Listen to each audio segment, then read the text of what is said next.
Hello, good afternoon mga kasukli. Ito nga pala yung hawak natin ngayong barya. 1 piso coin, year 1974 mga kasukli. Ayan mga kasukli. Alam mo ba talaga ang tunay na halaga nito mga kasukli? Ang halagan po ng 1974-1972 na coins ay mura lang po mga kasukli. Ayon sa aking nalalaman, base sa aking mga research tapos mga natuklasan, napakarami palang ginawa nito mga kasukli.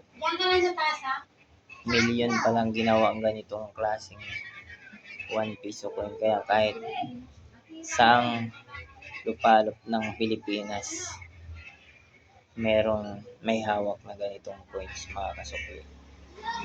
Kaya ang coins na to, napaka-common to mga kasukli.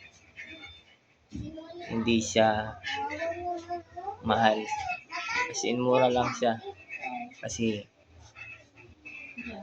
hindi siya mahirap makita.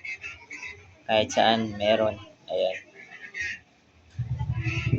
Ito pala mga kasukli, nagkakahalaga lamang ng 15 pesos hanggang 35 pesos. Depende pa rin yan sa kondisyon ng coins na hawak mo.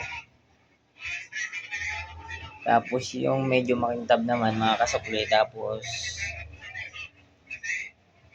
medyo good condition pa siya, 50 pesos hanggang 65 pesos. Ayan.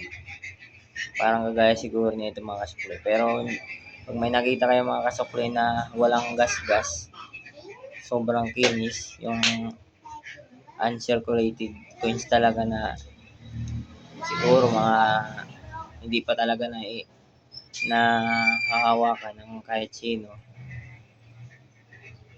yun talaga nasa 2K to 2,500 yata isa nun. Ganito rin siya, yung makintab, makinis. Ngayon mga kasukli, alam niyo na kung magkano ang halaga ng barya na ito mga kasukli. Pero sa ibang mga old coins collector mga kasukli, mahal to.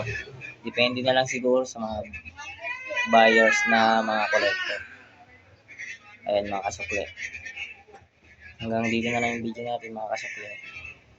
Thank you for watching.